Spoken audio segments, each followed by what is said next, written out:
मग सर्वांचं स्वागत आहे आपला चॅनल विकास इंजिनिअरिंग गाईड यामध्ये. आपण आपला पहिला व्हिडिओ तयार केला होता, सीईटीला कमी पर्सेंटाईल आल्यानंतर काय करायचं.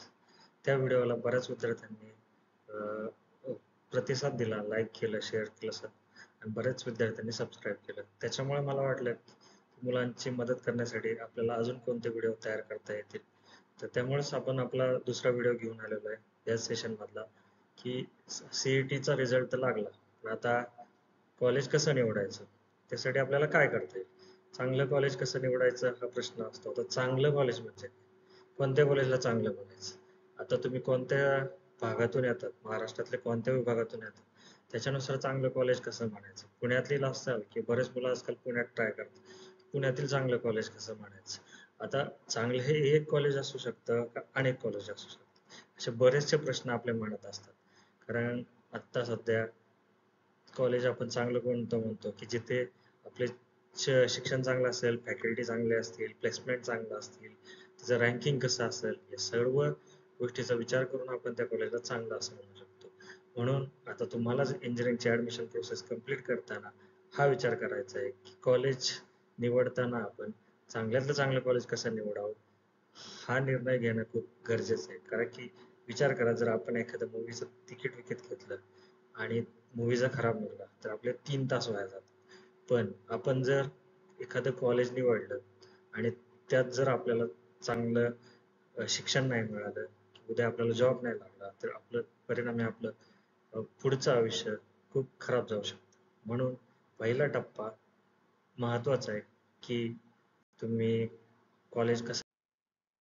तर यातील पहिला टप्पा आहे की पर्सेंटाईल नुसार कॉलेज निवड. आता तुमचा सीईटीचा रिझल्ट लागलेला आहे, सर्वांच्या हातात आपलं सीईटीचं मार्कशीट आहे.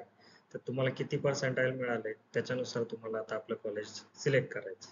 जर तुमचं पर्सेंटाईल खूपच चांगले 99% पण अबोव तुम्ही पर्सेंटाईल पाडले असतील, तुम्ही नक्कीच गव्हर्नमेंट कॉलेज डिझर्व करता. तुम्ही अशा वेळेस सीओपी, विजेटीआय, त्याच्यानंतर एसपीआयटी असे काही कॉलेज आहेत की जिथं तुमचा नंबर लागू शकतो.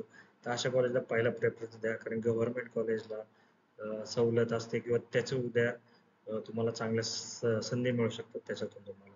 म्हणून जर खरंच 99च्या वरती जर मार्क्स असतील तर तुम्ही पहिला प्रेफरन्स गव्हर्नमेंटला द्या. त्याच्यानंतर जर तुमचे पर्सेंटेज 95 ते 98 पर्यंत असतील तर तुम्ही आपले जे टॉप 20 कॉलेज सर्च करा. पुण्यात असू द्या, महाराष्ट्रात असू द्या, ज्यांचे पर्सेंटाईल किंवा कट ऑफ 95 ते 98च्या दरम्यान असतात, अशा कॉलेजचं तुम्ही यादी काढा. ही यादी तुम्हाला वेबसाईटवर इझिली मिळेल. त्याच्यानुसार तुम्हाला ठरवावं लागेल की आपल्याला टॉप 20 कोणते कॉलेज आहेत. हा, पण फक्त टॉप 20 कॉलेज बघितले म्हणून आपण आपलं काम झालं असं नाही. तर त्या कॉलेजची सध्याची परिस्थिती बघा, तिथे प्लेसमेंट आहे का, तिथं आजचा शिकवलं कसं जातं ह्याची माहिती जुन्या स्टुडंट कडून किंवा तेथील स्वतः भेट देऊन, तिथलं लोकेशन आपल्याला ते जर राहायला आवडेल का, अशा बऱ्याचशा गोष्टी विचारात घेऊन तुम्ही ते तो निर्णय घ्या. जर तुमची टक्केवारी कट ऑफ 90च्या आसपास असतील तर तुम्हाला त्या रेंजमधील भरपूर सारे कॉलेज मिळतील. पुणा असू दे किंवा इतर ठिकाणी त्या रेंजमधील कॉलेज आहेत, तुम्हाला त्याची लिस्ट आपण काही दिवसात उपलब्धच करून देऊ. म्हणजे तुम्हाला ते इझी पडेल की तुम्ही ते कॉलेज निवडू शकता. आणि जर तुमचे पर्सेंटाईल 80 पेक्षा खूपच कमी असतील तर तुमचा आता ब्रांच आणि एक चांगलं कॉलेज याची शक्यता हळूहळू कमी होत जाते. म्हणजे चांगलं कॉलेज जे मिळत होतं पर्सेंटाईल नुसार, चांगली ब्रांच मिळत होती, ते हळूहळू आता कमी होत जाईल. तुम्हाला एक तर ब्रांच किंवा कॉलेज या दोन मधील एक मार्ग निवडावा लागेल. त्यानंतरचा महत्वाचा प्रश्न येतो, ब्रांच महत्वाचं की कॉलेज. आता ह्याचं पूर्ण उत्तर किंवा सर्वस्वी उत्तर तुम्हीच देऊ शकता. तुमचं प्राधान्य काय, तुम्हाला कम्प्युटरच पाहिजे, आय टी पाहिजे, एनटीसी पाहिजे, कोणती ब्रांच पाहिजे, किंवा तुम्हाला कॉलेज महत्वाचं वाटतं. तुम्ही बऱ्याचशा कॉलेजशी संपर्कात असताल किंवा कॉलेज तुम्हाला माहित असतील की हे कॉलेज खूप चांगले, अरे पण तिथे मला कम्प्युटर मिळत नाही, अरे मला एनटीसी भेटत नाही, असे खूप सारे प्रश्न असतात. तुम्हाला वाटतं की हे मिळून जावं कॉलेज तर बरं होईल, आपले पुढचे 4 वर्ष चांगले जातील. पण होतं काय की तिथे आपल्याला पाहिजे ती ब्रांच मिळत नाही, किंवा उलट होतं, कधी कधी ब्रांच मिळत असते पण ते कॉलेज आपल्याला नको असतं. मग अशा दोन गोष्टींमध्ये काय होतं की आपल्याला कळत नाही ब्रांच चांगली घेऊ का कॉलेज. कारण की तो निर्णय घेणं खूप अवघड गोष्ट असते. जर कमी पर्सेंटाइल असेल तर तुम्हाला दुसऱ्या ब्रँचेसचा पर्याय पण शोधावा लागतो. कारण की सिव्हिल, मेकॅनिकल या ज्या कमी कट ऑफच्या ब्रांचेस आहेत त्याचा पण विचार करावा लागतो. त्याच्यामुळे काय होतं की आपल्या मुलांच्या मनात सीईटी झाल्यानंतर इंजिनिअरिंग ऍडमिशन घेणाऱ्या स्टुडंटच्या मनात एक प्रश्न निर्माण होतो की आता आपण कॉम्बिनेशन बनवायचं कसं. आता हे कॉम्बिनेशन बनवताना तुम्हाला 300 पर्यंत ऑप्शन फॉर्म मध्ये ऑप्शन भरता येतात. तुम्ही असे खूप सारे कॉम्बिनेशन बनवू शकता. पण होतं काय त्याच्यामुळे पुन्हा एकदा कन्फ्युजन तयार होतं आणि तुम्हाला कळत नाही की आपण करावं काय. त्याच्यामुळे हा ब्रँच आणि कॉलेजचा जो प्रश्न आहे तो एकदा तुम्ही स्वतः बसून ठरवा म्हणजे तुम्हाला ते सोपं जाईल. कॉलेज निवडताना तिसरा महत्वाचा पॉईंट येतो की कॉलेजची गुणवत्ता ओळखा. आता कॉलेज दिसताना इन्फ्रास्ट्रक्चर बघता तुम्ही, त्याच्या बिल्डिंग बघता, त्याच्यामध्ये असणाऱ्या इतर गोष्टी बघता. पण त्याचबरोबर कॉलेजचं गुणवत्ता कोणत्या रेट कशावरून ओळखायची तर तुम्ही त्याचं नॅक अक्रेडिशन ओळखू. आता नॅक ए प्लस, नॅक ए असे जे कॉलेज आहेत ते खूप चांगले असतात. त्याच्यानंतर येतात बी, बी प्लस वाले कॉलेज सेकंड श्रेणीमध्ये येतात. त्याच्यानंतर मग उरलेले कॉलेजेस येतात. तो हा एक नॅक आणि इंडियन रँकिंग हे 2 पॉईंट आहेत. त्याच्यानुसार तुम्ही काय करू शकता की कॉलेज निवडू शकता. ह्याची माहिती तुम्हाला त्या त्या कॉलेजच्या वेबसाईटला मिळेल, त्या त्या कॉलेजच्या पॅम्पलेटवर मिळेल. तिथे गेल्यानंतर तुम्हाला समजेल की त्यांना नॅक अक्रेडिटेशन कसं मिळालेलं आहे. त्याच्यामुळे तुम्ही ह्या गोष्टीचा नक्कीच विचार करा. त्याच्यानंतर अल्युमिनी नेटवर्क काय? अल्युमिनी नेटवर्क म्हणजे तिथून पास झालेले जे विद्यार्थी आहेत ते त्यांना आपण अल्युमिनी म्हणतो. जे कॉलेजमधून पास होतात आणि ते उद्या कुठेतरी मोठ्या संस्थेत, मोठ्या कंपनीत अशा ठिकाणी काम करत असतात. अशाच मुलांचा नंतर आपल्याला प्लेसमेंटसाठी फायदा होत असतो. पण हा सुद्धा रेकॉर्ड तुम्ही नक्की चेक करा. त्याच्यानंतर प्लेसमेंटचा डेटा पहा. आपल्या जे विद्यार्थी आहेत, जे लास्ट इयरचे आहेत, त्यांचे किती टक्के मुलं प्लेस झालेले आहेत. त्याच्यानंतर त्याचे हायेस्ट पॅकेज किती होतं.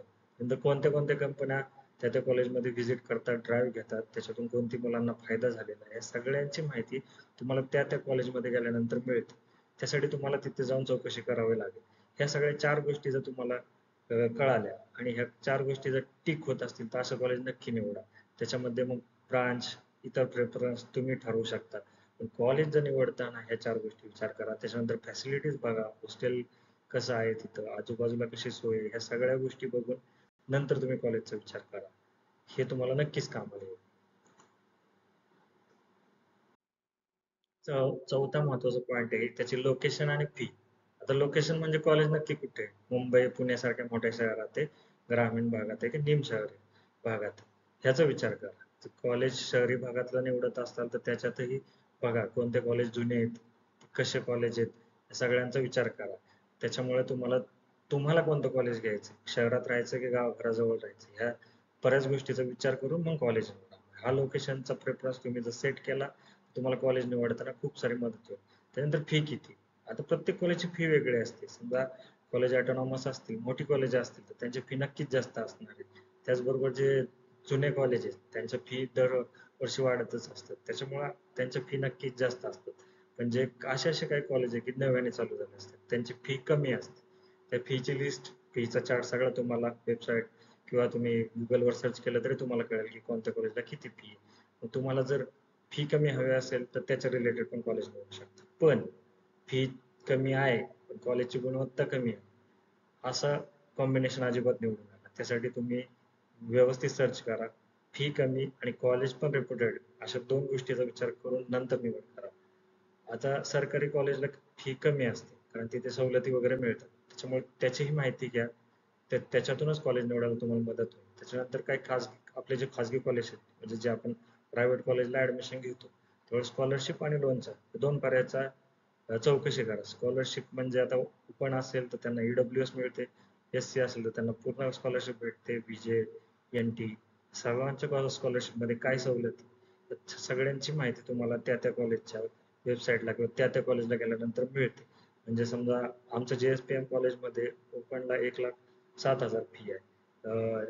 त्याच्यानंतर ओबीसी साठी 60,000 फी आहे. त्याच्यानंतर एससी साठी वेगळी आणि एनटी साठी म्हणजे कमीत कमी फी आहे. मग ह्या सगळ्या गोष्टीचा विचार केल्यानंतर मुलांनी ठरवायचं की आपल्याला कुठे ऍडमिशन घ्यायचं ते.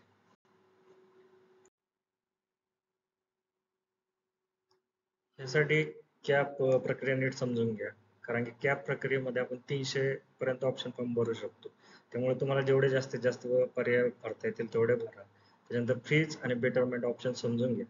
म्हणजे तुम्हाला जर चांगलं कॉलेज मिळालं असं वाटत असेल, तुमच्या मनासारखं कॉलेज मिळालं असेल तर फ्रीज करा आणि त्या कॉलेजला व्हिजिट देऊन आपली सीट कन्फर्म करा.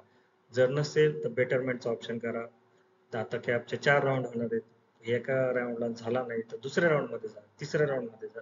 पण अशात आपली सीट जाणार नाही याचीही काळजी घ्या. आणि प्रत्येक वेळेस ज्यावेळेस तुम्ही ऑप्शन फॉर्म भरता, पहिल्या कॅप 1 ला जो फॉर्म ऑप्शन फॉर्म भरलेला असेल तो कॅप 2 ला भरताना परत एकदा रिफ्रेश करा, व्यवस्थित भरा.